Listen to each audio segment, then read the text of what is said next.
ഇവിടെ ഇപ്പോൾ M Mukesh M L A എവിടെയാണെന്നൊരു ചോദ്യം നിൽക്കുന്നുണ്ട്. അദ്ദേഹം തിരുവനന്തപുരത്ത് അദ്ദേഹത്തിൻ്റെ വീട്ടിലില്ല, അദ്ദേഹത്തിൻ്റെ കൊല്ലത്ത് വീട്ടിലില്ല, അദ്ദേഹം കൊച്ചിയിൽ എവിടെയാണെന്ന് അറിയില്ല. ജയസൂര്യ നിലവിൽ അമേരിക്കയിലാണുള്ളത്. മുൻകൂർ ജാമ്യാപേക്ഷ നൽകിയതിൽ തീരുമാനമാകും വരെ നാട്ടിലേക്ക് വരേണ്ടതില്ല എന്നൊരു തീരുമാനത്തിലേക്ക് ജയസൂര്യ എത്തിയെന്ന് അറിയുന്നു. അറസ്റ്റ് അടക്കമുള്ള നടപടികൾ ഏത് സമയത്താണ് എന്നുള്ള കാര്യങ്ങളുള്ള ചോദ്യമാണ് ഇനി വരും മണിക്കൂറിലെ പ്രധാനപ്പെട്ട ചോദ്യം. M Mukesh M L A സ്ഥാനം രാജിവെക്കുമോ എന്ന ചോദ്യം കൂടി പ്രസക്തമാകുന്നുണ്ട്.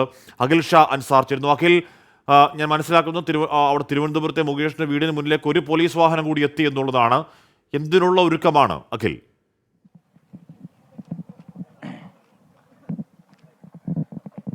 ഹഷ്മി, ഞാനിപ്പോൾ ഉള്ളത് തിരുവനന്തപുരത്തെ മുകേഷിൻ്റെ വസതിയിലാണ്. മാധവം എന്ന വസതിയിലാണ് ഞാനിപ്പോൾ ഉള്ളത്. നമുക്ക് അല്പസമയം മുമ്പ് നമ്മൾ പറഞ്ഞതുപോലെ തന്നെ പോലീസിൻ്റെ ഒരു സംഘം, ഒരു ബസ് കൂടി ഇവിടെ എത്തിയിട്ടുണ്ട്. ഈ ചില പ്രതിഷേധങ്ങൾ ഉണ്ടാകാനുള്ള സാധ്യതയുണ്ട്. അതായത് മുകേഷിനെതിരെ കേസ് എടുത്തിട്ടും ഏതെങ്കിലും തരത്തിലുള്ള ഒരു നടപടി അദ്ദേഹത്തിൻ്റെ ഭാഗത്തുണ്ടാകുന്നില്ല. പ്രത്യേകിച്ച് ഈ നയരൂപീകരണ സമിതി ഉൾപ്പെടെയുള്ള ഇടങ്ങളിൽ നിന്ന് മാറി നിൽക്കാത്തൊരു സാഹചര്യം, ഒപ്പം MLA സ്ഥാനം രാജിവെച്ചൊഴിയണം എന്ന് തുടങ്ങിയ ആവശ്യങ്ങൾ ഉന്നയിച്ചുകൊണ്ട് ചില പ്രതിഷേധങ്ങൾക്കുള്ള സാധ്യത, ചില സൂചനകൾ പോലീസിന് ലഭിച്ചിട്ടുണ്ട്. അതിൻ്റെ അടിസ്ഥാനത്തിലാണ് നിലവിൽ കൂടുതൽ പോലീസ് ഉദ്യോഗസ്ഥരെ അതുപോലെ ഒരു ബസ് അടക്കം ഇങ്ങോട്ടേക്ക് എത്തിച്ചിട്ടുള്ളത് എന്നുള്ളതാണ് നമ്മൾ പോലീസിനോട് അന്വേഷിക്കുമ്പോൾ അവർ പറയുന്നൊരു വിവരം. എന്തായാലും ഈ വീടിന് പരിസരത്തായി ഒരു നിരീക്ഷണം, പോലീസിൻ്റെ ശക്തമായൊരു നിരീക്ഷണം ഇപ്പോൾ നിലവിലുണ്ടെന്നുള്ളതാണ് നമുക്ക് മനസ്സിലാക്കാനും നമുക്ക് ഈ ദൃശ്യങ്ങളിൽ തന്നെ അത് കാണാനും സാധിക്കും.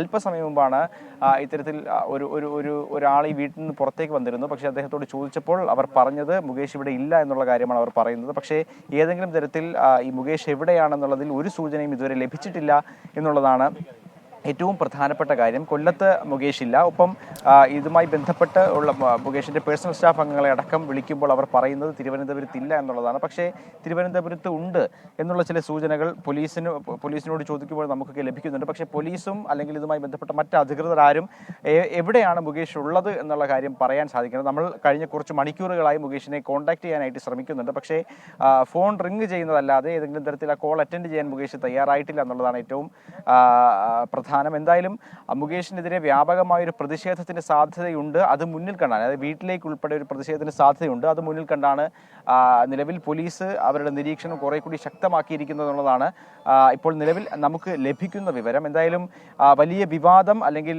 ഈ CPM-നടക്കം വലിയ തിരിച്ചടി നേരിടുന്ന ഒരു ഘട്ടത്തിലൂടെയാണ് നമ്മൾ കടന്നു പോകുന്നത്. നമുക്കറിയുന്നത് പോലെ തന്നെ ഒരു സിറ്റിംഗ് MLA, CPM-ന്റെ സിറ്റിംഗ് MLA-ക്കെതിരെ അതിഗുരുതരമായ ഒരു ആരോപണം വരുന്നു. അതിന് പിന്നാലെ അതിൽ കേസെടുക്കുന്നു. അത് FIR, അത് ജാമ്യമില്ലാ വകുപ്പ് ചുമത്തിക്കൊണ്ടുള്ള ഗുരുതരമായ ഒരു FIR ഇടുന്നു. അത്തരത്തിൽ വലിയ പ്രതിസന്ധിയിലേക്ക് മുകേഷും അതുപോലെ തന്നെ CPM-ഉം കടന്നു പോകുന്ന ഒരു പാർട്ടി, പ്രത്യേകിച്ച് CPI-യിൽ നിന്ന് ഇത്തരത്തിൽ മുകേഷ് രാജിവെക്കണമെന്നുള്ള ആവശ്യം ശക്തമാവുകയും ചെയ്യുന്നുണ്ട്. ഇത്തരത്തിൽ മുകേഷ് വലിയ പ്രതിസന്ധിയിലായിരിക്കുന്ന ഘട്ടമാണ്. അതുകൊണ്ട് തന്നെ അദ്ദേഹം ഏത് തരത്തിൽ പ്രതികരിക്കും എന്നുള്ള കാര്യവും നമുക്ക് നോക്കി കാണേണ്ടതുണ്ട്.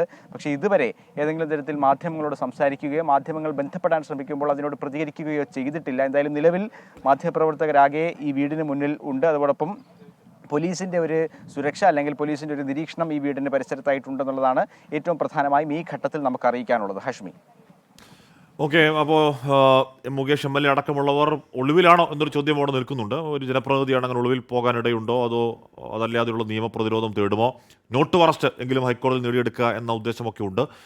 മുൻകൂർ ജാമ്യാപേക്ഷയുമായി കോടതിയിലേക്ക് പോവുകയാണ് ആരോപണ വിധേയർ, ഈ പറയുന്ന കേസെടുക്കപ്പെട്ടവരൊക്കെയും. അപ്പോൾ എന്താകും അത് കോടതിയുടെ നിലപാട് ഒന്നുകൂടി ഈ മണിക്കൂറുകൾ നിർണായകമാണ്.